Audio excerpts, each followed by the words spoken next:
तो last lecture में हम लोगों ने ट्रेडिंग अकाउंट के बारे में समझा था कि ट्रेडिंग अकाउंट क्या होगा। अगर आपने उसको नहीं देखा है तो उसको जरूर देखिए, तब जाकर के आपको ये प्रॉफिट एंड लॉस अकाउंट समझ में आएगा। अब हम लोग समझते हैं कि प्रॉफिट एंड लॉस अकाउंट में कौन कौन से आइटम्स आएंगे और वो क्यों आते हैं। तो होता ये है कि बच्चे रट जाते हैं, फॉर्मेट देखा याद कर लो, क्यों को एक बार समझना है कि आखिर ये सारे आइटम इसके अंदर क्यों आएंगे। तो आपने एक बात ध्यान रखेंगे, याद करिए, ट्रेडिंग अकाउंट में हमने ये समझा था कि स्टॉक मतलब फैक्ट्री से रिलेटेड जितने सारे एक्सपेंसेस होते हैं वो यहाँ पर आ जाएंगे ट्रेडिंग अकाउंट के अंदर। लेकिन यहाँ पे आपको क्या ध्यान रखना है कि फैक्ट्री से रिलेटेड जो सारे एक्सपेंसेस नहीं होंगे वो यहाँ पे आएंगे। समझ में आ रही बात? जैसे कि ऑफिस स्टाफ का आपने सैलरी दिया, कोई नॉर्मल गार्ड रख रखा है ऑफिस के अंदर, उसकी सैलरी पेमेंट किया आपने, उसको कोई स्टाफ को सैलरी दिया, इस तरीके से जितने सारे ऑफिस की इलेक्ट्रिसिटी बिल हो गई, ये सारे एक्सपेंसेस जो है वो कहाँ पे आएंगे? प्रॉफिट एंड लॉस अकाउंट के अंदर। एक चीज। दूसरी चीज ना आप ये समझेंगे, याद करिए इस रूल को, प्रॉफिट एंड लॉस के इस रूल को याद करिए। हमने क्या पढ़ा था? ऑल एक्सपेंसेस लॉसेस को डेबिट किया जाता है और ऑल इनकम गेन को क्रेडिट किया जाता है। तो याद ध्यान समझेंगे, ये हमारा डेबिट साइड होता है और ये हमारा क्रेडिट साइड होगा। मतलब ये सारे एक्सपेंसेस और लॉस की बात इधर लिखी जाएगी और सारे इनकम और गेन की बात इस साइड क्रेडिट साइड पे लिखी जाएगी।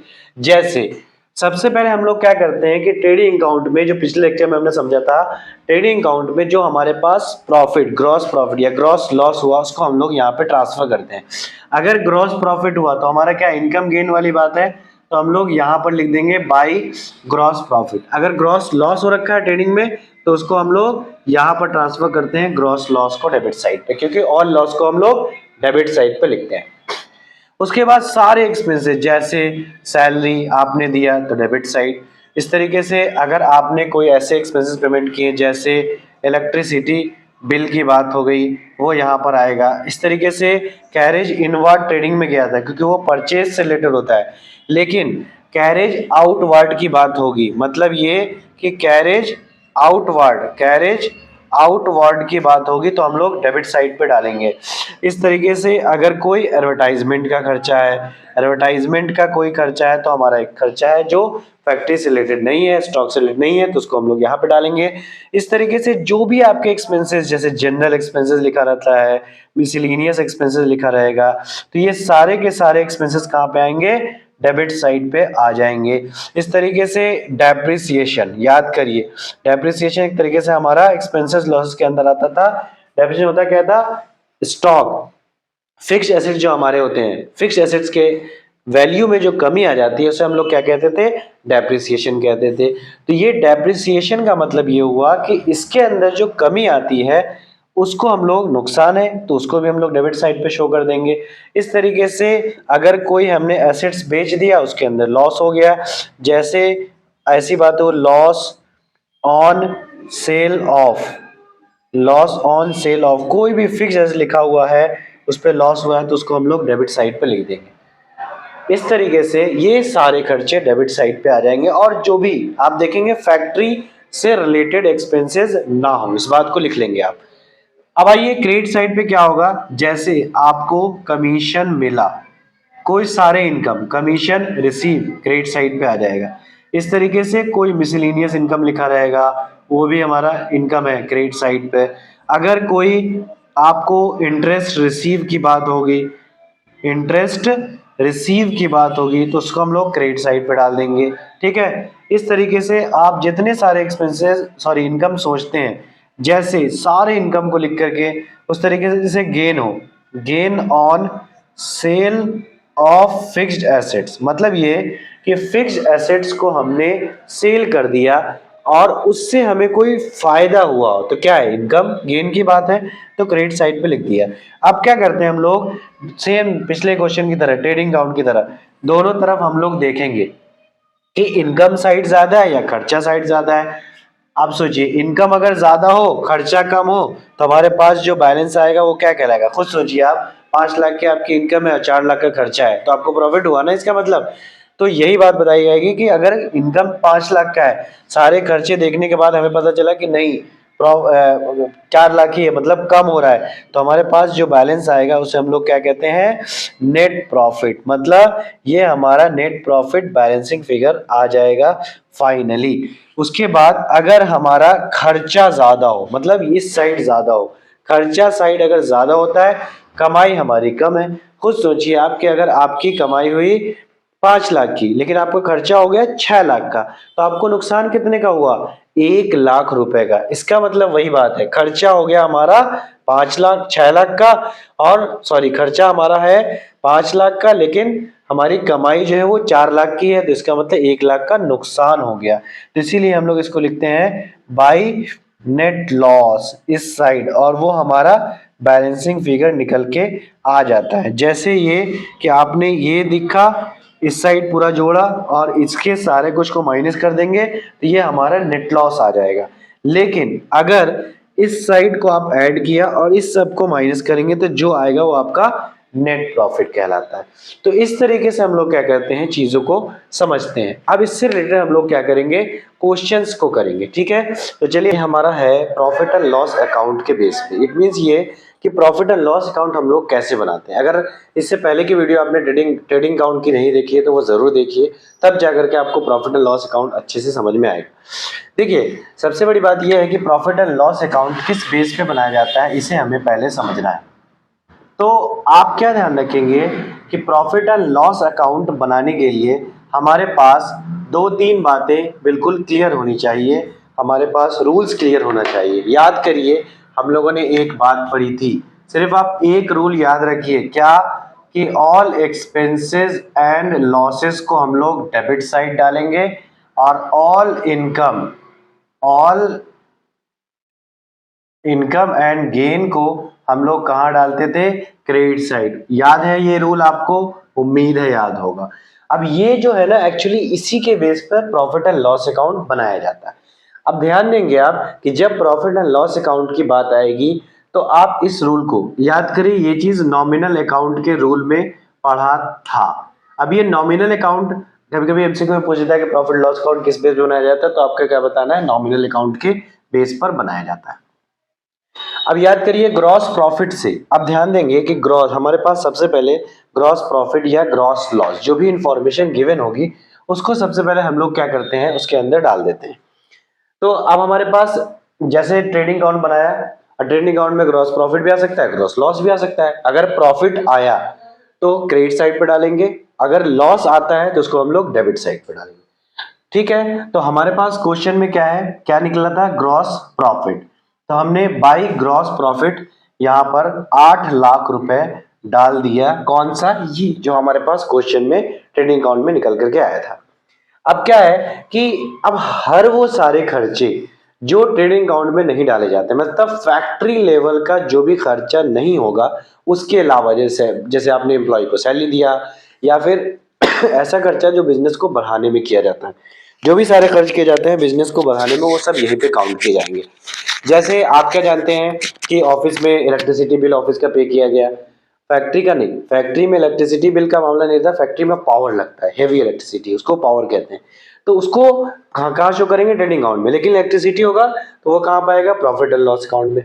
इस तरीके से आप माइंड में रखेंगे, हर वो खर्चा, सैलरी देना एम्प्लॉय को, डेप्रिसिएशन का खर्चा हो गया, जो खर्चा ट्रेडिंग अकाउंट में नहीं आया था, वो सारे के सारे खर्चे प्रॉफिट लॉस में दिखाए जाएंगे, या कोई लॉस ऑन सेल हो, या जो भी सारी इंफॉर्मेशन हो।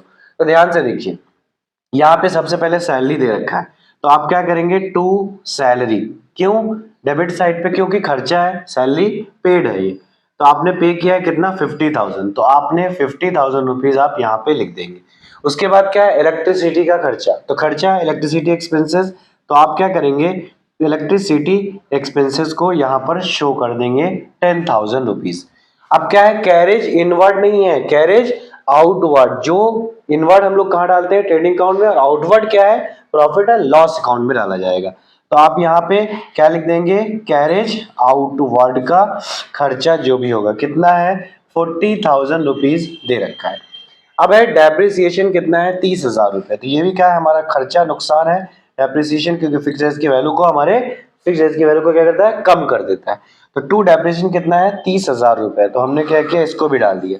फिर है इंटरेस्ट पेड, तो ये भी हमारे लिए खर्चा है, किसी से हमने पैसा लिया, लोन लिया, उस पर हम ब्याज दे रहे हैं, तो इसको भी हम लोग क्या करते हैं यहाँ पे डाल देते हैं क्या, to interest paid. Interest paid कितना है, 20,000 रुपीज।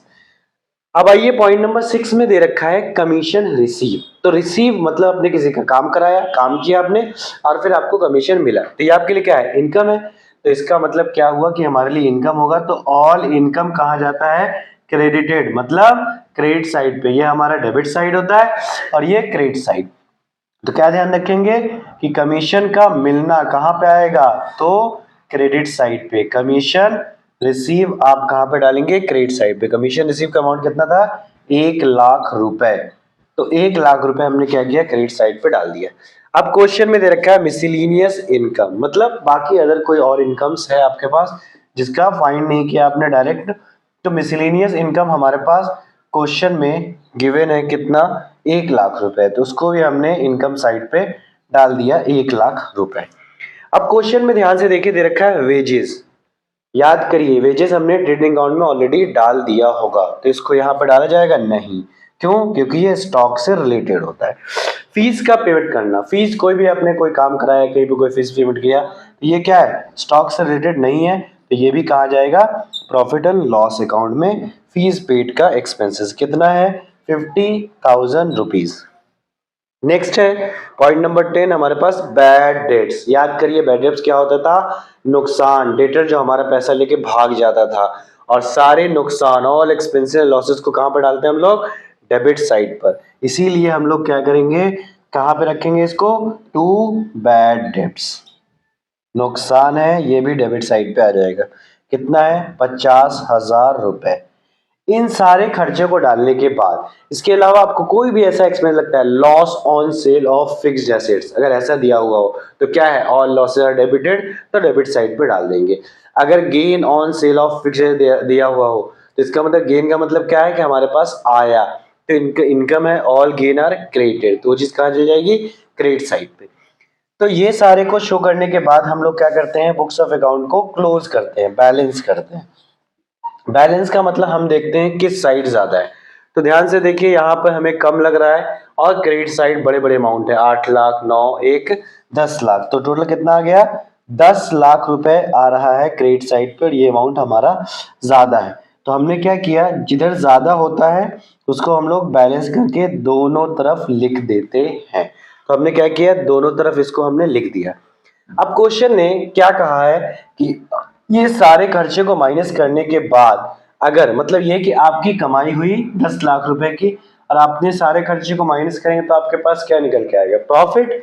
इसीलिए हम लोग क्या करते हैं, यहां पर लिख देते हैं टू नेट प्रॉफिट, क्या आएगा, और इसको हम लोग कहते हैं बैलेंसिंग फिगर। मतलब ये कि इन सारे खर्चे को इस 10,00,000 में से हमने माइनस किया, तो जो आया वो हमारा प्रॉफिट होगा। देखते कितना होता है, या देखिए ये 50-50 तो 1,00,000 हो गया, और ये 50 तो 1,50,000, और ये 50 तो ये कितने हो गए हमारे पास, 2,00,000, और ये 2.5। तो इसका मतलब ये हुआ कि 10,00,000 में से 2.5 चला गया, तो इसका मतलब हमारा 7,50,000 रुपए का हमारे पास क्या हुआ, प्रॉफिट। मतलब ये हुआ कि इन सारे खर्चे को डेबिट साइड किया और यहाँ पर अगर हमारे पास क्या आएगा, प्रॉफिट। अगर हमारा खर्चा साइड ज्यादा होता और कमाई कम होती तो हमें लॉस होता। आप खुद सोचिए एक बार कि आपका खर्चा ज्यादा हो जाए और कमाई कम हो, इनकम कम हो, तो क्या होगा, लॉस होगा। तो इसीलिए यहाँ पर क्वेश्चन हमारे पास नेट प्रॉफिट निकल करके आया। तो इस तरीके से हम लोग इस अंडरस्टैंडिंग के हिसाब से आपको क्या करना है, प्रॉफिट एंड लॉस अकाउंट के बारे में सोचना है। कहीं पे भी अगर नहीं दिख रहा हो तो एक बार वीडियो को जूम कर लीजिएगा, तो आपको समझ में आएगा यूट्यूब में जूम का ऑप्शन है।